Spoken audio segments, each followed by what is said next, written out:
Eu tenho certeza que você vai querer também participar desse assunto que o Ronaldo Lemos traz para a gente. É bom a gente ficar alerta, minha gente. Que falar mal de político na internet pode levar à cadeia até 6 anos de prisão se passarem alguns projetos de lei que estão tramitando na Câmara. Absolutamente assustador. Eu acho um golpe na democracia isso, né? É assustador, viu, Maria? Porque o que dá a entender é que parece que os políticos têm um medo danado da internet. Porque se a gente for pensar, esses projetos estão tramitando numa velocidade que é quase que inédita. E o que esses projetos fazem? Um deles, o principal, é de uma deputada do Rio de Janeiro, chamada Soraya Santos.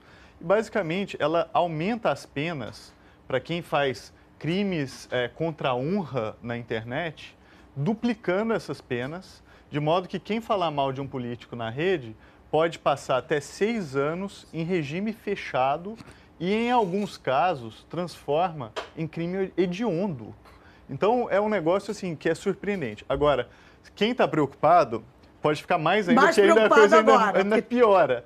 Outra coisa é que altera o marco civil da internet. O marco civil, uma das conquistas dele foi justamente o fato de que para as autoridades públicas terem acesso aos dados dos usuários, você precisa de uma ordem judicial prévia. Então, você precisa de um juiz, como em qualquer lugar do mundo, qualquer democracia do mundo hoje, para autorizar previamente o acesso aos dados. Claro, nossos dados, né? Pois é, e esse projeto, Maria, ele elimina a necessidade de ordem judicial prévia, faz com que qualquer, abre aspas, autoridade competente, ou seja, governo, Ministério Público, agência reguladora, sabe-se lá quem, possa pedir não só os dados dos usuários, mas as comunicações privadas. Tipo aquelas mensagens diretas. Exato. Imagina só os e-mails que estão na sua caixa de mensagens, as mensagens que você mandou privada numa rede social, conteúdos que são mandados só entre uma pessoa e outra num mensageiro de celular. Sem pedir na justiça? Sem pedir ordem judicial. Isso é inacreditável. É inacreditável. Eu até, quando fiz uma análise desse projeto para a Folha de São Paulo, falei que é quase como se o diretor daquela agência de espionagem dos Estados Unidos, a NSA, tivesse sentado à mesa com o ditador da Coreia do Norte, o Kim Jong-un, para preparar um projeto de lei para o Brasil. Porque esse projeto, ele ignora princípios constitucionais e faz com que nós, usuários, fiquemos expostos na internet. E a última coisa, que a gente acha que está bom já, mas ainda vai ficar pior. Pode piorar um pouquinho. Que é o seguinte, hoje, crimes contra a honra na internet, você precisa dar queixa. Então, eles só são processados se você procurar uma delegacia especializada e disser que aquilo aconteceu. O projeto muda isso. Ele faz com que o Ministério Público passe a ter a obrigação de processar esses crimes.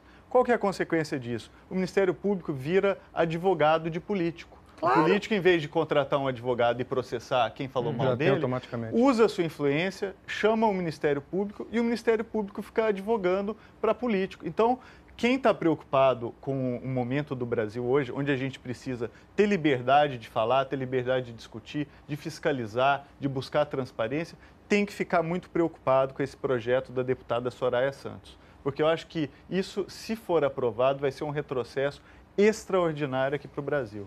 Maria, eu fico imaginando o seguinte, se a gente já tem um Congresso retrógrado, que é capaz de aprovar, como aprovou ontem, o Estatuto da Família, que é extremamente retrógrado, que chega a ser homofóbico, imagine se a gente não criticar. Eu tenho a impressão que as próximas votações do Congresso serão a revogação da Lei Áurea e a votação do Tratado de Tordesilhas.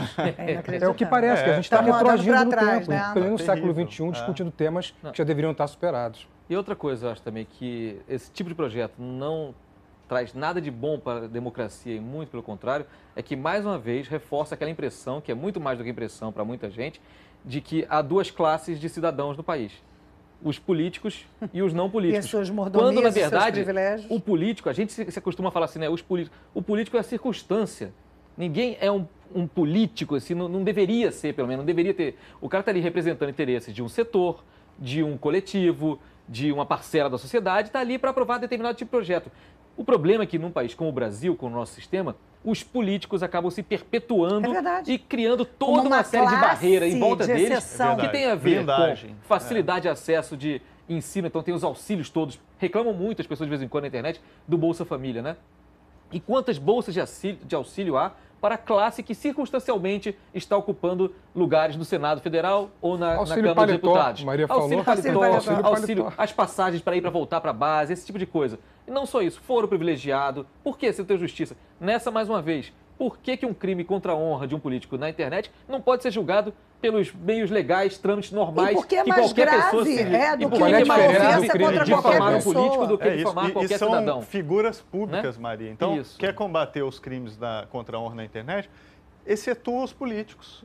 Então, põe assim, todo mundo deve ser protegido, etc., mas quem é personalidade pública e está envolvido na vida pública do país não pode ter privilégio. Então, pelo contrário, não é isso? É pelo contrário.